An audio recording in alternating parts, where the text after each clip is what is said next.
खुलुमबाय बड'लेण्ड खौरां नायगिरि नोंथांमोननिसिम फैदो दानिया मिथिनो लानि दिनैनि गोदान खौरांफोरखौ। बुहुमनि मादाव बयनिख्रुइबो उन्दैसिन प्रफेसर डक्टर सुबर्ण आइजाक बारिया मैया बड'लेण्ड इउनिभार्सिटियाव सफैनानै गाजा गोमजा बागुरुम्बा मोसानायजों सिफुं सुनायजों बरायनायखौ नुनो मोननाय जादों आरो बड'लेण्ड इउनिभार्सिटिनि फरायसा फरायसुलिफोरजों सावरायलायनायखौ नुनो मोन्दों।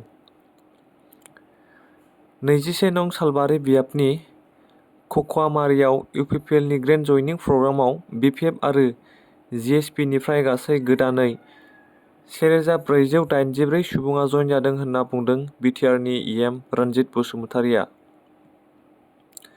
आरो बिथाङा बुंबावदों बिपिएफ दोलोआ हिस्ट'रिसो जानानै थासिगोन जाय पृथ्वीराज नारायण मेचखौ फाइनेल लिस्टआव सोनाया गावखौनो लाजि फोनांनायसो जादों होनना बिथाङा बुङो। जाय गथ' मानसि लिस्टआवबो गोलैया होनना बुङो। पृथ्वीराजनि मुंखौ सोनाय लोगो लोगो इउपिपिएलआव लोब लोब मानसिफोरा जइन जाफैदों होनना बिथाङा फोरमायदों आरो ससियेल मिडियाफोराव जों गोबां सावरायलायनायखौबो नुनो मोननाय जादों। आसामनि थागिबि 3 मावसुमाफोरखौ लांखारदों। लांखारजानायनि मादाव सासे बर'बो दं। बिथांनि मुङा चन्दन नार्जारी। बिथाङा शिबसागरनि थागिबि। बेनि अनगायैबो लेखक बरा बिथाङाबो शिबसागरनिनो थागिबि आरो सासेनि मुङा गियान थापा बिथाङा तिनिसुकियानि थागिबिमोन। बिथांमोना अरुणाचलाव खैला जावनाय हाबा मावोमोन। मिथिनाय बादिब्ला अरुणाचलनि चांलां जिल्लानि फिनबेरु खैला खनिनिफ्राय बिथांमोनखौ लांखारदों। बिथांमोनजों लोगोसे फ्राय 10 जनसो सुबुंफोरखौ ट्राकआव जाबनानै लांखारदों।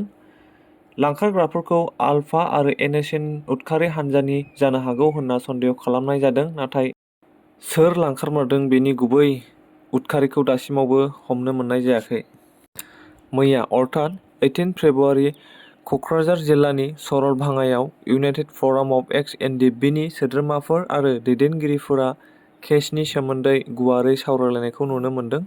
बे हाबाफारियाव इउनाइटेड फराम अफ एक्स एनडिएफबिनि गाहाय नेहाथारि एन दानसोरां बिथांनिफ्राय जों मिथिनो मोननाय जादों दि एक्स एनडिएफबिफोरनि एनआइए केसफोरा गासैबो फास्ट ट्रेकआव सोलिगासिनो दं आरो लोगोसे बेल पिटिशननि ड्राफ्टिं सोलिगासिनो दं आरो खम समनि गेजेरावनो बे ड्राफ्टआ कमप्लिट जागोन होन्नाबो बिथाङा फोरमायो। आरो रन्जन दैमारिनि जि केस 13 फेब्रुवारियाव सुप्रिम कर्टआव फार्स्ट हियारिं जादोंमोन बे केसआ एडमिट जाबाय होनना फोरमायो। दा बे केसखौ लानानै सिबिआइआ 4 उइक्सनि सम बिदों आरो फैगौ 15 मार्चआव गोदान हियारिं जाफिनगोन होनना फोरमायो। बेनिनो मोजां रिजाल्ट मोननो थाखाय आसा मिजिं लानानै 14 मार्चआव रायजो राजाफोरखौ केन्डेल लाइट सावनानै आरज गाबनो खावलायो एन दानसोरां बिथाङा। एन दानसोरां बिथाङा मा फोरमायदों बिथांनि खुगानिफ्राय फै जों मिथिना लानि।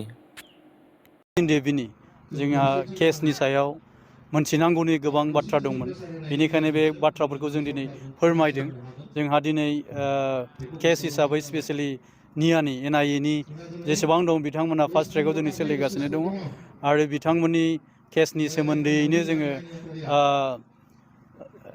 बिथां एडभकेट शब्दरावा सारनि लिडिंआव आरो एके भट्टाचार्य सारनि गाइडेन्सआव बे केसआ दिनै सोलिबोगासिनो दङ आरो बे फान्डिंखौ बिटिआरनिफ्राय खालामनानै बे केसफोरखौ सोलिहोगासिनो दङ। दिनै बिथांमोननि बेल पिटिशननि थाखाय ड्राफ्टिं सोलिगासिनो हयथ' खुब समनि गेजेरावनो बे ड्राफ्टआ कमप्लिट जागोन आरो बिथांमोनखौ साबमिट खालामजोबनाय जागोन। लोगोसे जोंनि थांनाय दाखालि 13 थारिख खालि सुप्रिम कर्टआव रन्जन दैमारि सारनि केसआबो जानानै थांबाय। बिथांनि केसआ एडमिट जाबाय आरो सिबिआइनिफ्राय बिथांमोना 4 उइक्सनि थाखाय सम बिदों आरो फैगौ 15 मार्चआवहाय बियो हियारिं जाफिनगोन। मिजिंथिदों ओइदिनखालि रिजाल्टआ पजिटिभ जायो। आङो आरो बे मोनसे खोथाखौ खावलायनो लुबैदों गासै जोंनि बर' रायजो राजानिसिम जे 14 मार्च खालि सारमोननि मुङाव जाहाथे केन्डेल लाइट खालामनानै प्रे खालामो।